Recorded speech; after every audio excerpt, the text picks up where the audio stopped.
Oke, untuk yang kedua adalah untuk dagu sibu yang kedua adalah gunakan obat dengan benar.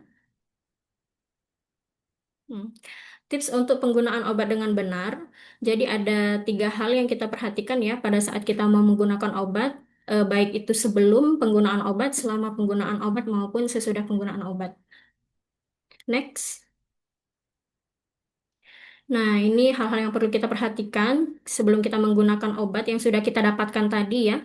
Pastikan obat tersebut ketika kita sudah dapatkan kondisinya masih baik dan tidak rusak. Kemudian perlu juga kita baca aturan pakainya ya sebelum menggunakan obatnya ya. Nah, untuk penggunaan obatnya juga harus sesuai aturan pakai. Dilihat dari dosisnya, misalnya 3 kali sehari 1 tablet. Untuk rentang waktunya 3 kali sehari 1 tablet berarti diminum setiap 8 jam.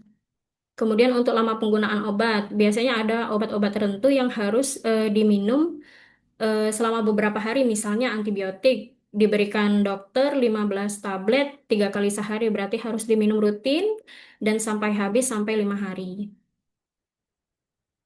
Next.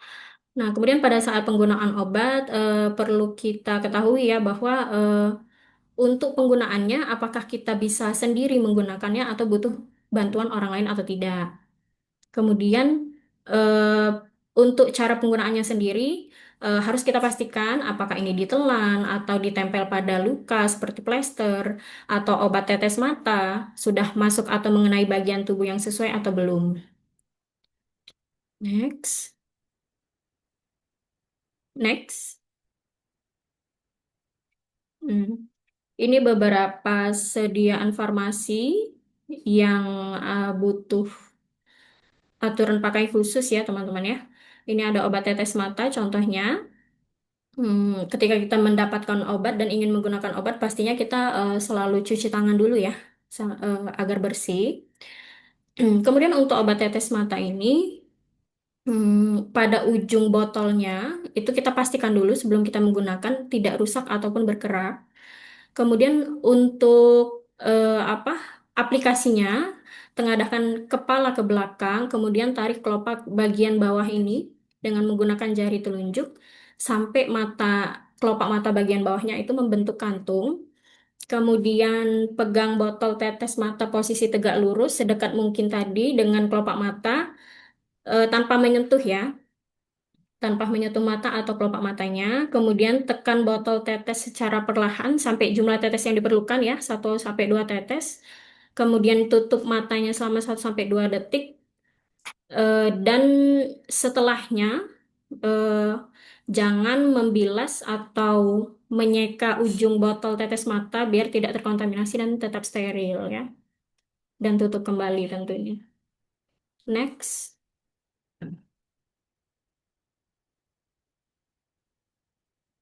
Oke, untuk obat yang kedua ini ada obat suppositoria. Obat suppositoria ini adalah obat yang dipakai melalui anus atau dubur. Maaf ya teman-teman ya. Nah, untuk penggunaannya ada cara khusus juga di sini. Jadi, eh, cuci tangan dulu sampai bersih. Kemudian, kalau semisal kita mendapatkan obat suppositoria dan posisinya dia agak encer ya atau mulai melunak, nah itu kita masukkan dulu ke dalam lemari pendingin selama 30 menit agar bisa mengeras kembali ya. Kalau misalnya dia sudah mengeras kembali, baru kita keluarkan suppositorianya dari kemasan, kemudian basahi salah satu ujungnya, ujung yang runcing ya, dan basahi sedikit dengan air bersih. Kemudian bisa atur posisi tubuhnya sesuai gambar ini, berbaring menyamping, kemudian kaki bagian bawahnya diluruskan, sementara kaki bagian atasnya ditekuk ke arah perut, agak diangkat ya. Kemudian angkat bagian pantat atas untuk menjangkau area anus dan masukkan suppositorianya dengan cara menekan dan menahan dengan jari telunjuk.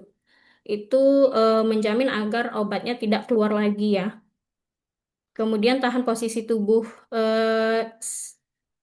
tetap berbaring dengan kedua kaki tertutup selama kurang lebih 5 menit. Biar obatnya tidak keluar ya. Next.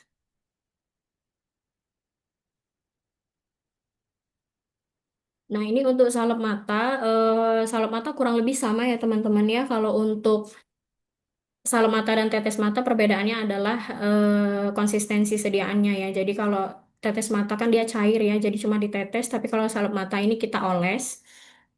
Untuk caranya hampir sama, tengadahkan kepala ke belakang, tarik kelopak mata bawah menggunakan jari telunjuk, kemudian tutup salepnya didekatkan sedekat mungkin ya dengan kelopak mata tadi.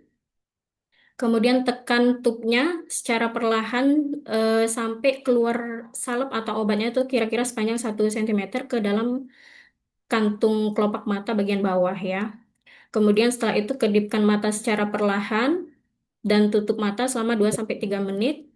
Nah, setelah itu baru dibersihkan salep matanya yang keluar dari mata itu yang berlebih tadi dengan tisu dan tutup kembali tutup salep matanya.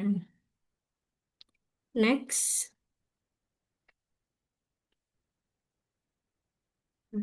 Untuk tetes hidung ini eh, pasien khusus juga ya, yang butuh cara penggunaan khusus ya. Yang pastinya kita sebelum pakainya dibersihkan dulu hidung kita yang sakit, kemudian duduk dan tengadah ataupun berbaring dengan meletakkan bantal di bawah punggung. Jadi kepala kita tuh mengarah ke atas gitu ya. Masukkan ujung penetes obat tadi ke dalam hidung yang sakit, kemudian tetes obat sesuai dosis yang disarankan. Setelah itu, tekuk kepala ke depan ke arah lutut dengan dan gerakkan dengan pelan ke kiri dan ke kanan. Ini tetap dalam posisi tersebut selama 1 menit ya. Jadi setelah beberapa detik tadi, duduk kembali dan eh, duduk kembali seperti semula dan obat akan mengalir ke dalam saluran nafas. Kayak gitu. Kemudian tutup botol dan cuci tangan sampai bersih. Next.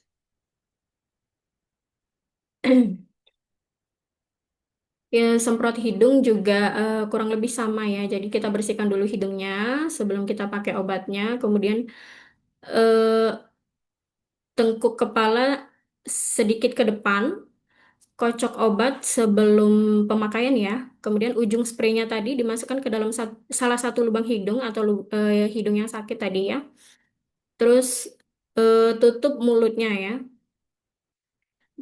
Hirup udara perlahan dan semprotkan obat dengan menekan kuat botol spray. Nanti ujung spraynya ditarik dan kepala ditekuk ke depan. Jadi biar obatnya mengalir ya. Next. Kemudian ini untuk obat hisap. Untuk obat hisap ini contohnya ada inhaler ya, obat inhaler. Untuk obat inhaler ini sendiri pemakaian bisa sambil duduk atau berdiri ya. Kemudian untuk inhalernya sendiri, kita buka tutupnya dan kocok dulu sebelum penggunaan. Nah, untuk penggunaan pertama kali, kalau pertama kali dibuka produknya itu kita semprotkan dulu ke arah lain ya atau ke telapak tangan kita untuk mengecek apakah inhaler itu berfungsi atau tidak ya. Kemudian sebelum penggunaannya kita tarik nafas dalam dan buang perlahan. Masukkan inhaler ke dalam mulut di antara gigi atas dan bawah, kemudian tutup mulut dengan merapatkan bibir kita ya, jangan digigit. Sambil menarik nafas, secara bersamaan tekan tombol bagian atas inhaler ya untuk melepaskan obatnya. Kemudian tahan napas selama beberapa detik, kurang lebih 5 sampai 10 detik atau selama kondisi senyaman yang dirasakan lah ya. Lalu buang nafas perlahan. Next. Nah, kemudian ini ada tetes telinga. Untuk tetes telinga ini, pastikan ujung botol atau pipet tetesnya juga tidak rusak ya. Kemudian bersihkan telinga bagian luar kita yang akan kita teteskan, baik dengan menggunakan air hangat ataupun kain lembab. Kemudian ditunggu sampai kering. Genggam botol tetes telinganya dengan tangan selama 1 sampai 2 menit. Ini tujuannya untuk menghangatkan sediaannya tadi ya. Kemudian kocok perlahan sebelum dipakai. Miringkan kepala sehingga telinga yang sakit menghadap ke atas.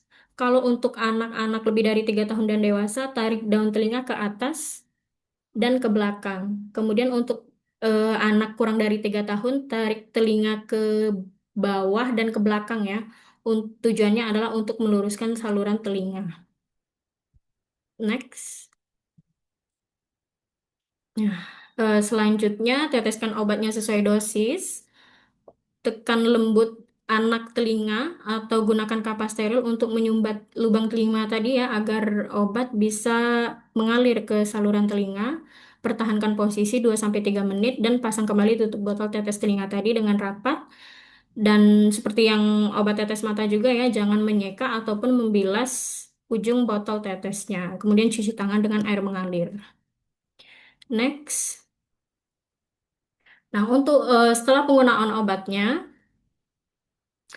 yang pasti kita tutup kembali dan kembalikan pada obat atau wadah yang sesuai dan kemudian kita evaluasi apakah setelah penggunaan obat tadi timbul efek samping atau gejala khusus misalnya mengantuk atau gatal atau pusing dan sebagainya ya. Next.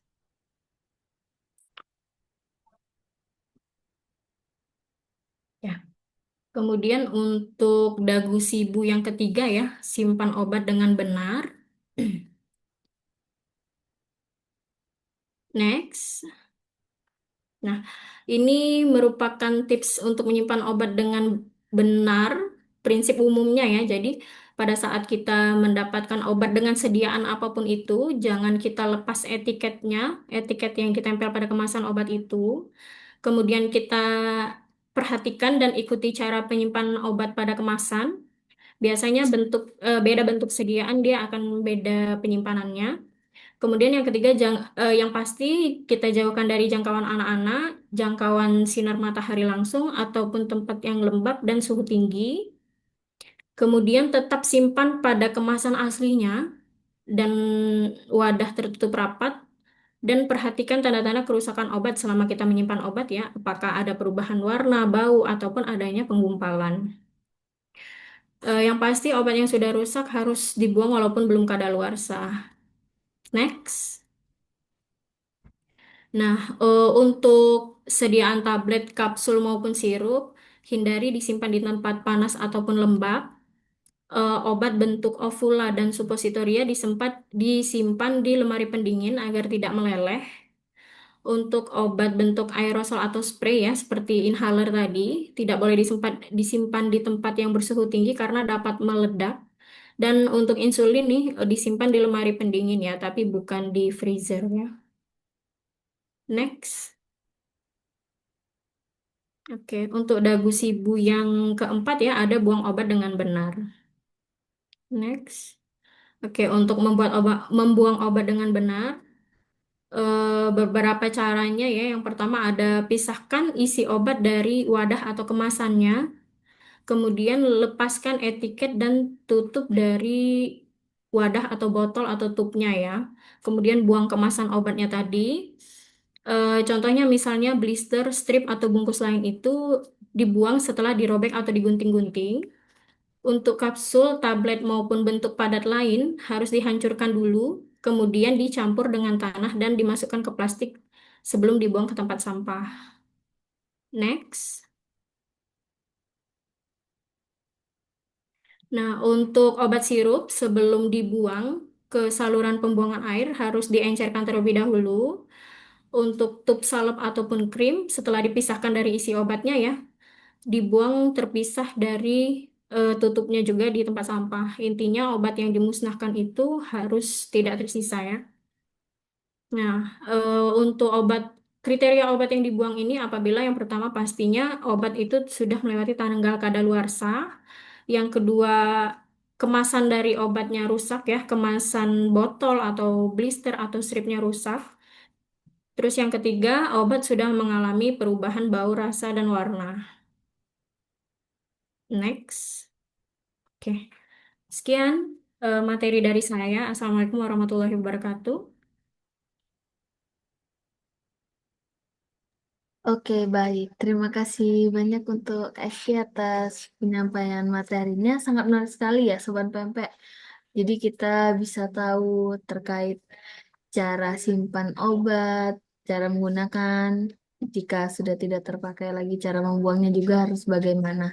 Baik, untuk semua Sobat Pempek, Silakan saya buka sesi tanya jawab untuk dari Sobat Pempek. Jika ada yang ingin bertanya, boleh segera ditanyakan melalui kolom chat boleh atau diskusi langsung melalui. Oke, ini ada yang bertanya Kak Esti, izin saya bacakan. Izin bertanya, tuh jenis obat kapsul boleh tidak cara minumnya kapsulnya dibuka kemudian isinya langsung diminum. Apakah efektif dengan cara seperti itu? Baik, Oke. silakan langsung dijawab Kak Esti. Oke, baik, terima kasih Kak Dodi atas pertanyaannya. Pertanyaan tadi, apakah obat kapsul itu boleh diminum kalau dibuka ya? Dibuka kapsulnya ya?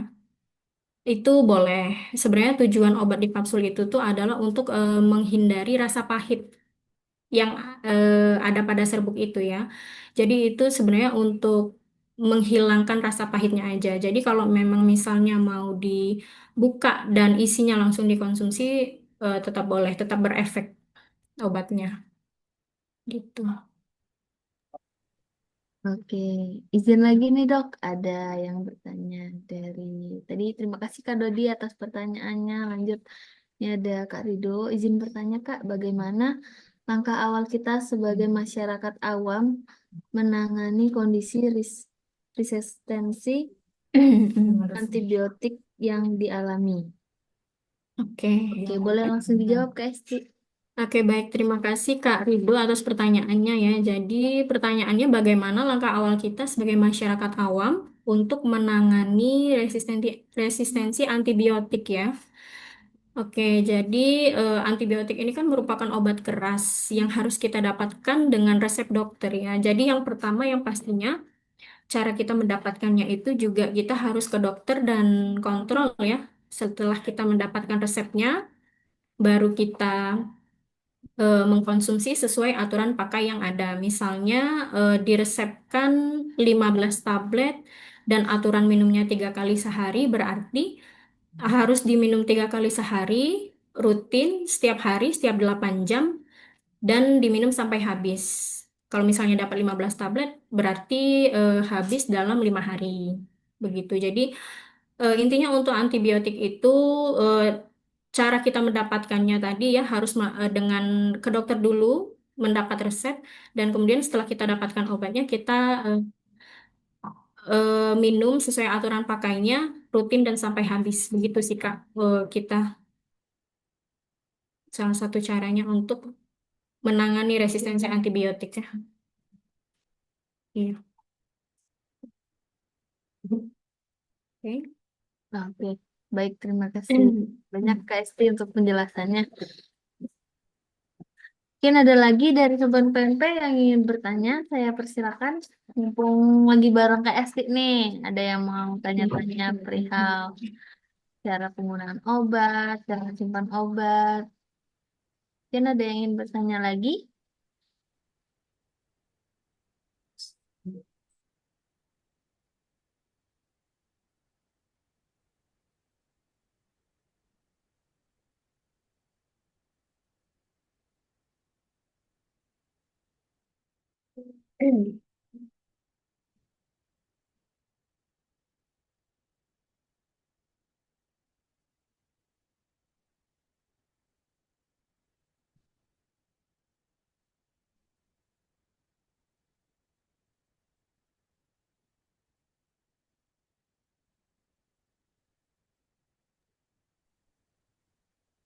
Mungkin ada yang mau langsung diskusi langsung, boleh open mic-nya. Saya persilakan.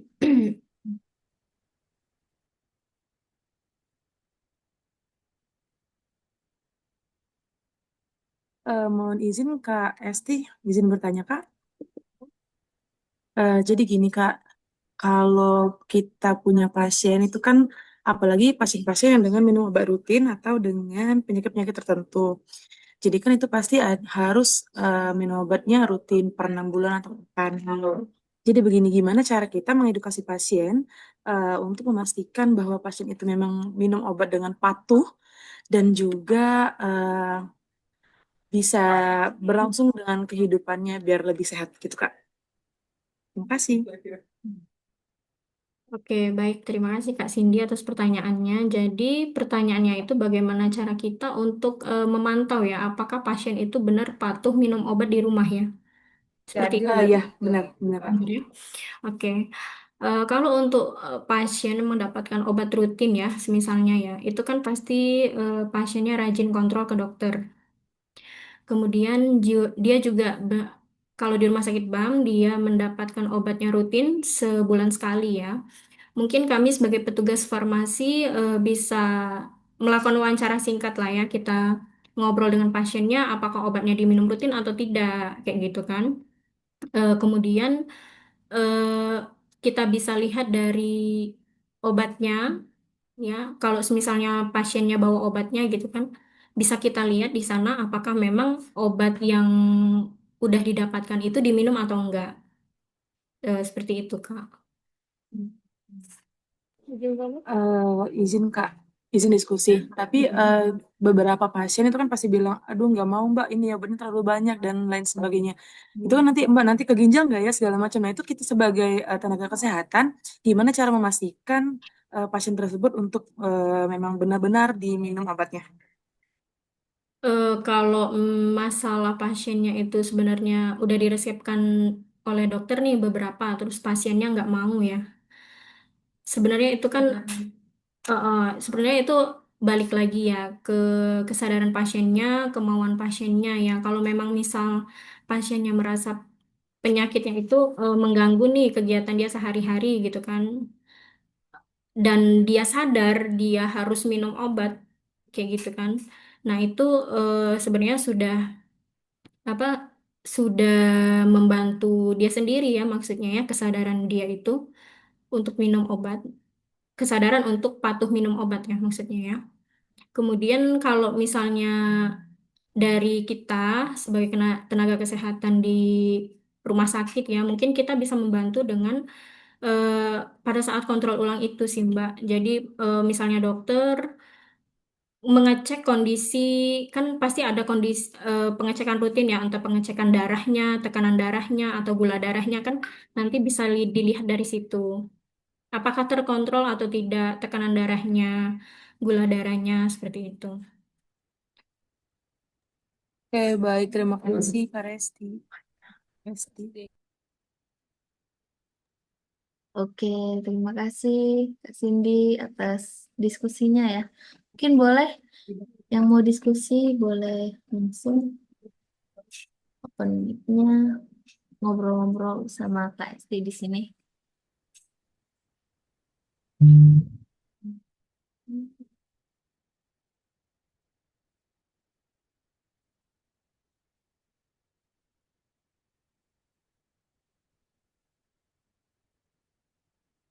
Harus sampai dulu.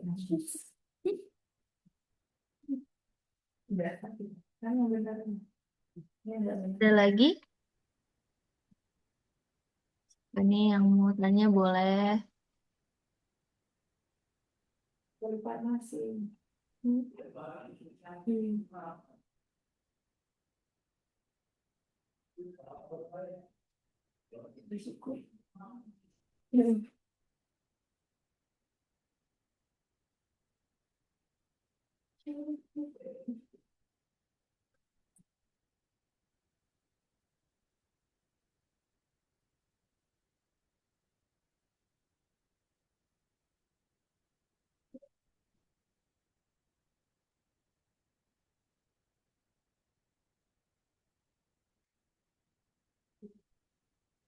Sebenarnya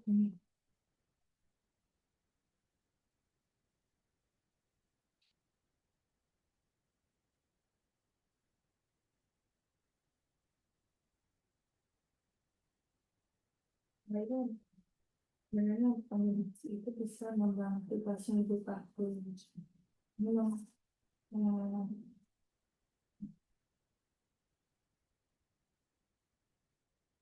belum.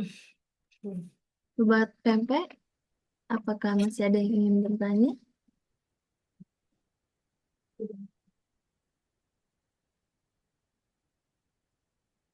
Ya,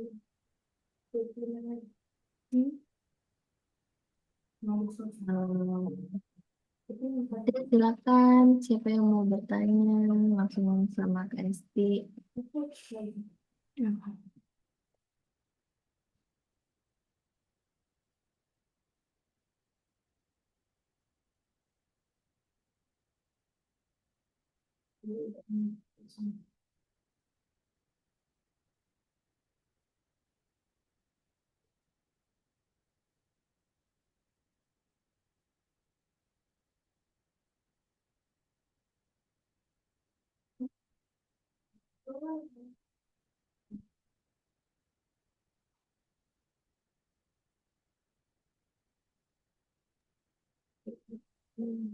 Halo Kak, izin bertanya. Boleh lanjut, Kak Widya, silakan. eh Gini, untuk obat mata tetes yang iFresh itu, bagaimana ya aturan pemakaiannya apabila sudah dibuka?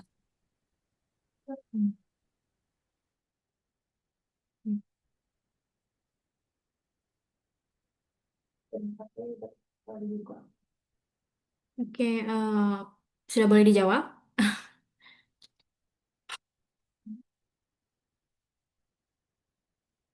Oke. Lanjut. Jadi untuk penggunaan tetes mata seperti iFresh itu yang mini dose ya maksudnya ya? Iya, jadi untuk sediaan mini dos itu kan biasanya ada 4 atau 5 atau 6 deret itu ya. Heeh. Nah, itu untuk satu satu wadah kecil itu setelah dibuka untuk dosisnya kan nanti menyesuaikan dosis dari dokternya ya. Untuk pemakaian berapa kali sehari, berapa tetes. Tapi untuk satu wadah itu maksimal dibuka 3 hari. Jadi kalau misalnya lebih dari 3 hari dan masih bersisa, bisa dipakai yang botol selanjutnya. Seperti itu. Oke, kalau untuk aturan pemakaiannya Kak, kalau ini kan aku pernah dapat yang resep 6 kali 1 nih. Itu kalau misalnya terlewati nggak nyampe 6 kali dalam 1 hari, itu bagaimana ya? Sebenarnya untuk eye fresh sendiri itu kegunaannya untuk mata kering ya Kak ya. Jadi kalau semisalnya beda pasien, beda kondisi itu biasanya beda dosis. Kalau memang terlewat, kelupaan mungkin ya, makainya kurang dari 6 kali ya mungkin bisa dipakai lagi pada saat kita ingat. Atau pada saat kita butuh, pada saat mata kita terasa kering atau merah. Begitu Kak. Oke, terima kasih Kak jawabannya. Oke, baik. Sama-sama.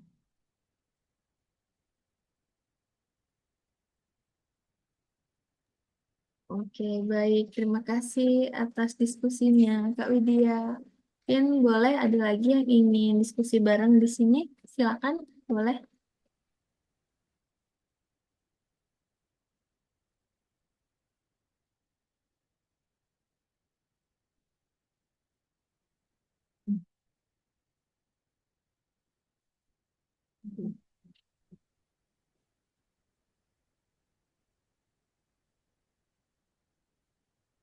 Sepertinya tadi lumayan banyak ya Kak Esti yang tanya ya. Kita nanti ada 3 pertanyaan terbaik, Sobat Pempek. Nanti yang pilih langsung dari pemateri kita, dari Kak Esti yang memilih 3 pertanyaan terbaik. Tadi di kolom chat kita punya 2 pertanyaan. Secara langsung dua juga. Siang, Mbak Ferin. Siang, Kak Eran. Silakan, ada yang ingin ditanya? Mau tanya nih sama Mbak Esti. Boleh lanjut. Eh, Mbak, kalau misalnya kayak anak-anak kan susah tuh minum obat. Kalau kita campur apa ya dibantu sama buah atau apa makannya itu boleh nggak ya? Oke. Baik. Terima kasih pertanyaannya Kak Eran. Untuk anak-anak ya, anak-anak ini biasanya susah minum obat karena rasanya pahit ya. Mungkin ya Iya, alasannya betul. begitu ya. Jadi itu sebenarnya boleh-boleh aja dicampur makanan atau minuman. Kalau misalnya obatnya untuk obat simptomatis ya atau obat dengan gejala ringan ya. Tapi kalau misalnya dia apa obatnya obat rutin ataupun obat keras ya maksud saya, mungkin itu bisa dilihat dulu obatnya apa. Nanti kita, iya dikonsultasikan dulu maksudnya kandungan obatnya apa ya kalau misalnya dia obat rutin atau obat keras. Tapi kalau misalnya untuk obat simptomatis seperti obat flu kan atau batuk itu boleh-boleh aja. Oke, oke. Makasih, Iya, Mbak. iya sama-sama. Makasih, Pin. Oke, sama-sama Kak Eren. Terima kasih pertanyaannya.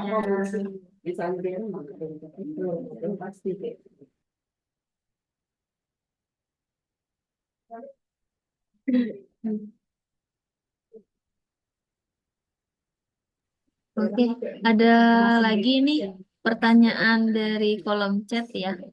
Pasti izin saya bacakan dari Pak Wahyu. Oke, ini ada beberapa nih. Pertama, kata dokter jika obat sudah dibuka namun belum habis diminum kembali setelah jeda waktu tidak efektif lagi kandungannya. Apakah benar demikian? Yang kedua, lebih efektif cepat reaksi penyembuhan obat bentuknya sirup, pil, atau puyer, baik itu untuk anak maupun dewasa. Nah, ada dua pertanyaan nih, Kak Esti boleh langsung dijawab. Terima kasih. Baik, terima kasih pertanyaannya Bapak Wahyu. Mungkin ini banyak juga ya teman-teman yang bertanya ya tentang sediaan obat ini setelah dibuka dan akan kita minum lagi atau ada jeda waktu, apakah masih efektif atau tidak ya. Jadi untuk beberapa obat itu eh, sebenarnya ada istilah yang namanya BUD atau Beyond Use Date ya teman-teman ya. Beyond Use Date itu adalah waktu penggunaan obat setelah kemasan primernya itu dibuka. Tadi contohnya ada Kak Widya ya yang bertanya tentang tetes mata ya. Untuk tetes mata minidos sendiri itu satu botol itu bisa untuk 3 hari. Nah itu sebenarnya terkait dengan efektivitasnya sendiri. Jadi kan kalau sebenarnya obat dibuka itu kan dia sudah bercampur ya dengan kondisi luar ya. Jadi ada faktor-faktor yang bisa mempengaruhi efektivitas obatnya. Nah, untuk beda sediaan itu beda beyond use date-nya. Jadi kalau semisalnya tadi tetes mata mini dos bisa 3 hari, kemudian kalau tetes mata botol biasa itu 1 bulan. Kalau untuk sirup, misalnya sirup antibiotik yang apa, sirup kering, kemudian kita encerkan sendiri ditambah air, itu 14 hari. Kemudian kalau untuk sirup biasa 30 hari, nah itu beda sediaan, beda beyond use date-nya. Nah, mungkin itu bisa menjawab pertanyaan yang pertama ini ya. Kalau misalnya kita akan minum obat itu lagi dengan jeda yang sudah melewati beyond use date tadi, kemungkinan memang bisa obatnya berkurang efektivitasnya.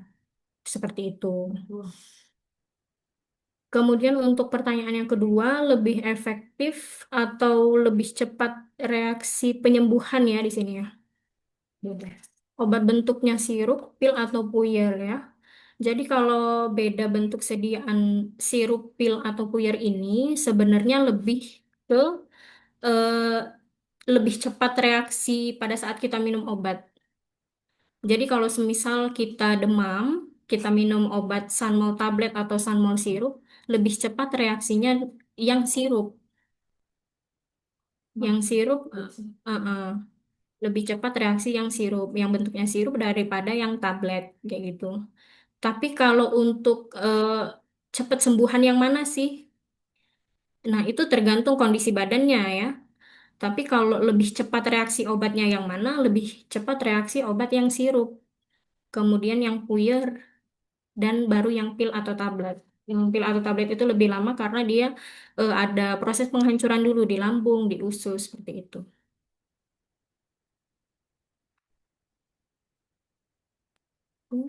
Oke, baik. Terima kasih banyak Kak Esti untuk penjelasannya. Jadi lebih cepat reaksinya yang sirup ya Kak ya. Hmm. Oke, baik ada lagi dari Sobat Pempek yang ingin bertanya, silakan.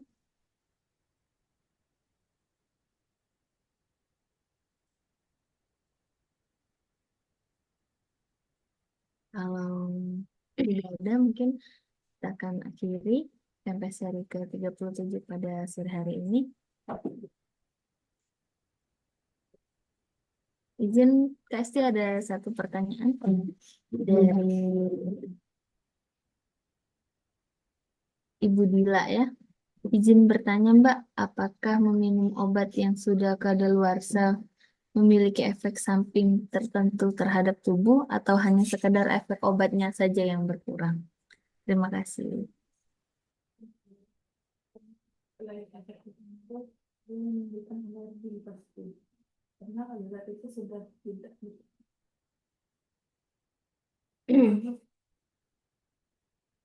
Oke, baik. Terima kasih Mbak Asri atas pertanyaannya. Untuk obat yang sudah kadaluarsa ya, mungkin kita tidak sengaja meminumnya ya atau mengkonsumsinya ya. Apakah hanya berkurang efeknya saja ataukah akan muncul efek samping tertentu? Eh, pasti untuk efeknya pasti berkurang ya. Karena memang secara penelitian itu kadar obatnya itu akan berkurang setelah melewati tanggal kadaluarsa, maka efek obatnya akan berkurang. Tapi kalau untuk efek sampingnya itu mungkin berbeda-beda ya, tergantung dari kondisi tubuh orangnya dan juga tergantung obatnya itu kondisi obatnya ya, apakah dia memang sudah terkontaminasi udara atau bakteri atau virus atau bagaimana seperti itu. Mungkin untuk efek samping itu akan berbeda-beda ya setiap orang ya. Sama kayak kita minum obat misalnya kan obat cetirizine misalnya kan ada pasien yang dia efek sampingnya mengantuk, ada yang enggak gitu. Itu untuk efek sampingnya.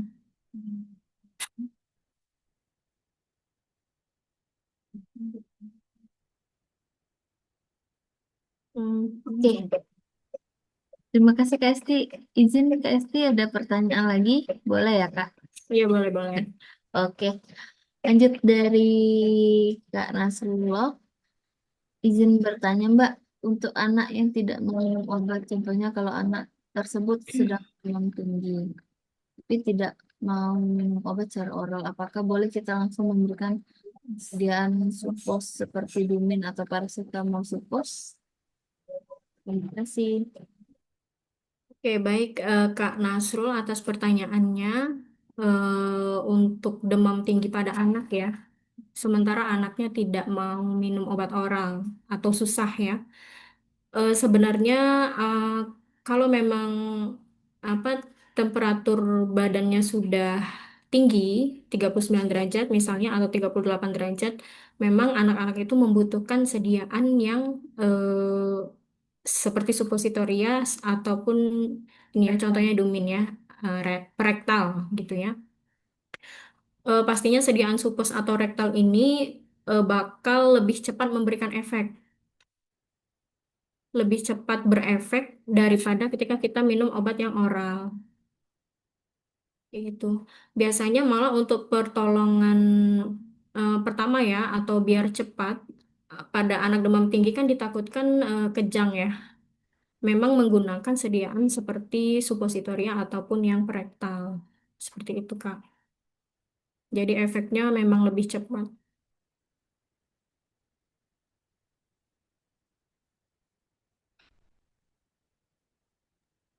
Oke, baik. Terima kasih Kasti untuk jawabannya. Ya, sama-sama, Kak. Baik, untuk Sobat Pempek, masih ada yang ingin bertanya? Baterai ini.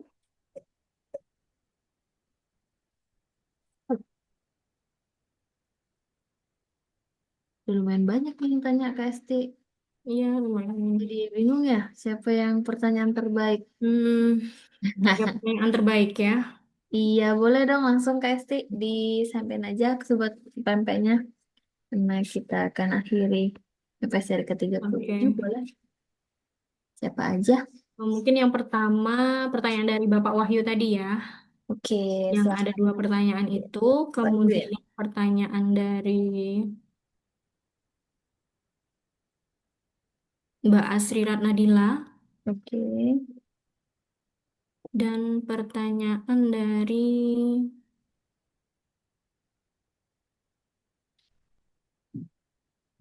Kak Rido. Oke, Rido ya. Iya, tentang antibiotik. Oke, sekali lagi selamat buat Kak Wahyu, Kak Asri, dan Kak Rido. Untuk hadiahnya mohon ditunggu, nanti akan saya hubungi untuk lebih lanjutnya. Baik, terima kasih sekali lagi untuk Kak Esti atas ketersediaannya memberikan materi yang sangat luar biasa pada sore hari ini terkait dapatkan, gunakan, simpan, dan buang obat. Nah, untuk Sobat Pempek semuanya, terima kasih atas partisipasinya sudah mengikuti acara Pempek dari awal hingga akhir sore hari ini. Baik, untuk semua Sobat Pempek, jangan lupa ikuti terus program Pempek untuk seri selanjutnya. Nanti kita akan ada seri ke-38. Untuk bahasanya, boleh nanti saling sharing ingin membahas tentang apa melalui media sosial kita di Instagram maupun Facebook. Untuk yang belum follow, jangan lupa di-follow Instagram dan Facebooknya RSBA Medika. Di situ akan kita sharing terkait informasi jadwal pempek seri selanjutnya. Baik, akhir kata, saya selaku moderator pada acara pempek pada sore hari ini. Mohon maaf atas gak ada salah kata. Kita akhiri. Selamat sore semuanya. Terima kasih. Sampai ketemu di pempek seri selanjutnya. Sore, terima kasih. Terima kasih semuanya.